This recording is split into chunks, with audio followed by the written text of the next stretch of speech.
You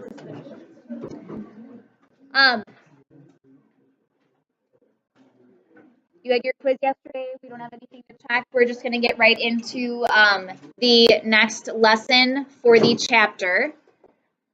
Alex, would you just mind? You don't have to close the door all the way. So we have covered so far what you had on your quiz was surface area of prisms, cylinders, pyramids, cones. The next two lessons then, today and tomorrow, are now volumes of those same figures. So volumes of prisms and cylinders is today, volumes of pyramids and cones is tomorrow, and then Friday is surface area and volume of spheres. So it's surface area and volumes of these three-dimensional figures. For the volume for prisms and cylinders, so I have here, when you're thinking of volume of a solid is the measure of the amount of space that the solid encloses.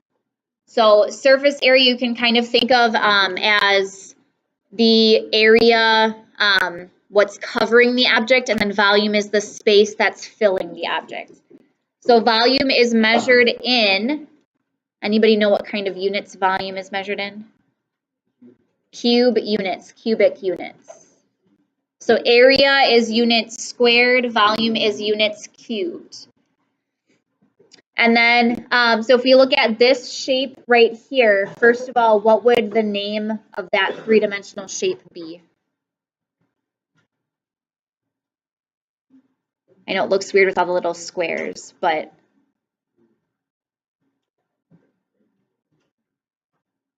what did you say, Alice? Oh, rectangular prism, yes.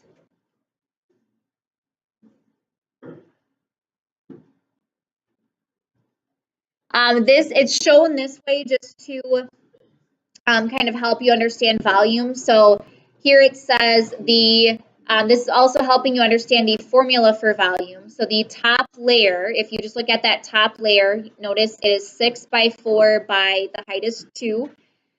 So if we think of each of those like individual little cubes as a cubic unit, that top layer is 6 by 4 units. So we would have 24 or 6 by 4 cubic units. So we have 24 cubic units in just the top layer or the bottom layer. And then you can see, because that height is 2, that there's 2 layers. So the volume would be the cubic units of one layer multiplied by the number of layers. So 24 times 2. So this volume would be 48 cubic units, or I'll just put here units cubed. Now this said the top layer, you could also think of it as the bottom layer. So in general, for the volume of a prism, we have the capital B in our formulas has been representing what? The what? Area of the base, yes. So this 24, again, I know it described it as the top layer. 24 is really the area if we consider that 6 by 4 rectangle the base. That would be the area of the base of the rectangular prism multiplied by h is the height of the prism multiplied by 2. So volume is just area of the base multiplied by the height. And h is the height of the prism.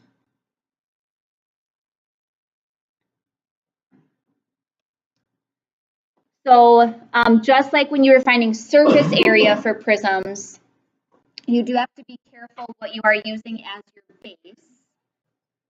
But you're finding the area of the base, the height, multiplying them together to get your volume. So in example 1, what is our base in that prism? The triangle is the base. So it's not what's on the bottom. You're not using this bottom rectangle. The triangle is the base. So our triangle is also a right triangle. So how do you find the area of a triangle? Base times height divided by 2 or times 1/2. So since it's a right triangle, we can use 12 as the base of the triangle and then 10 as the height of the triangle. Otherwise, you know, you had to do this for a surface area. For some problems, you might have to find the height of the triangle if you are not given that perpendicular altitude. So we would have 12 times 10 divided by 2 would give us the area of our base, and that would be 60. So I'm going to put here for base area is 60 centimeters squared. And then what would the height of the prism be? 11 centimeters. And then volume, I would multiply those together. So my volume is going to be 60 times 11, which is 660, and that would be centimeters cubed. Again, because this shows it to you as well, you're multiplying centimeters squared by centimeters, so centimeters cubed. This would be the final answer there. Okay, go ahead and try number 2. So pick out what's your base, find the area of your base, your height of the prism, and then the volume. And then we'll check it.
All right.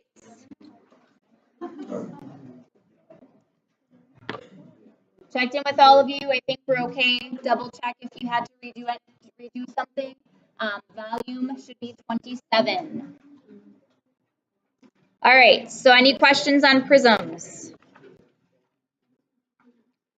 Okay, you just have to, again, be careful that you are picking out the correct base.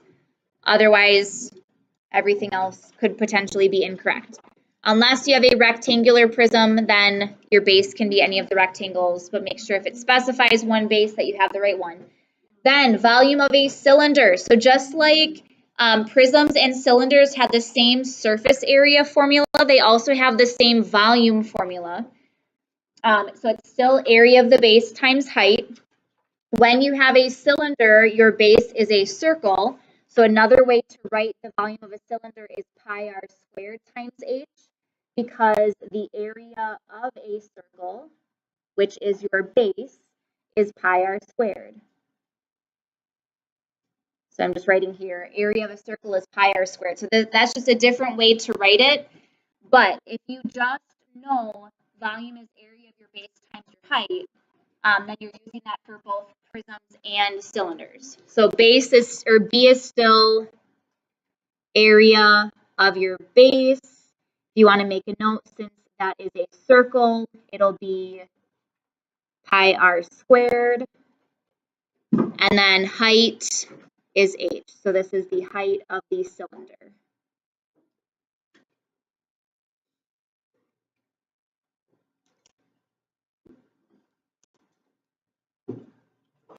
So if we look at example 3, find the volume of each cylinder. Again, what I'm going to show you is I try to keep everything exact until the end and not round until the end if I can. So for number 3, I also want to point this out again, that when, I know sometimes it's hard to tell if you're given the diameter or a radius of a circle. So if the entire diameter is drawn in, even though the 9 is only pointing to this half, the 9 is the diameter because the entire diameter is drawn. So that means our radius is half of that. Our radius is 4.5. So if only the radius was drawn in and it was labeled 9, then 9 would be the radius. So the area of the base is pi times the radius squared. So that would be pi times 4.5 squared. So I'm going to leave it in terms of pi for right now. Even when I write it here, I'm going to leave it in terms of pi. So I'm going to calculate 4.5 squared. That is 20.25. So I'm going to write the area of my base as 20.25 pi. And then that would be inches squared. Now, if you do round that, it's fine. I'm just showing you I like to keep it exact and try to not round until the end if I can help that. Sometimes in a problem, there are some problems where it's just more complicated to try to keep it that way. And then the height of this cylinder is what? What would we use as our height? The 5. So then for volume, I would take 20.25 pi, multiply that by 5. So 20.25 pi times 5.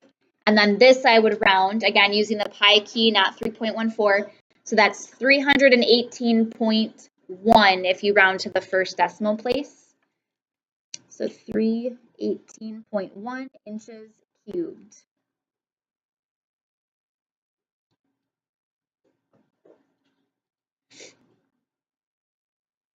Okay, questions on that one?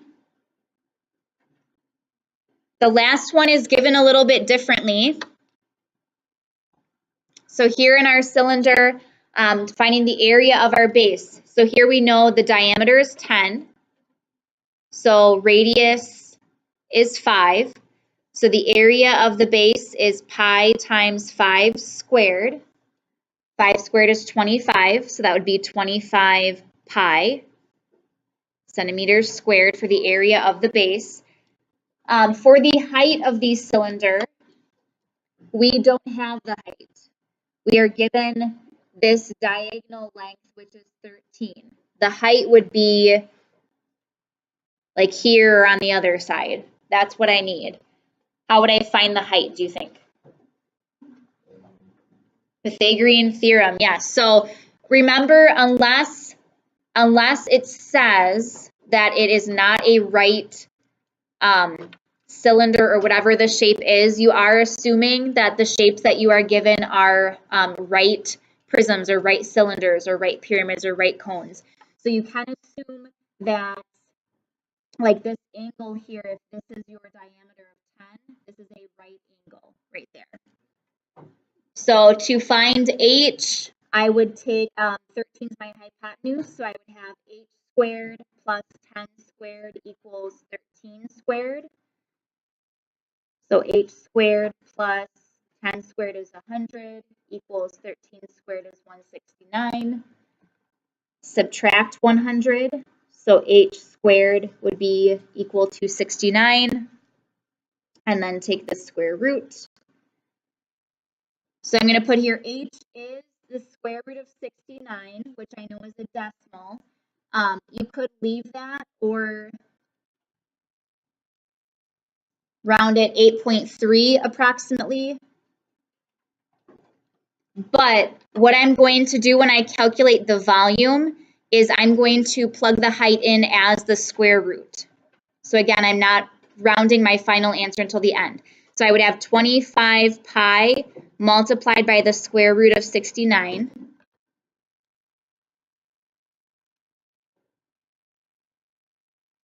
And then if I round that to the first decimal place, I get 652.4 approximately.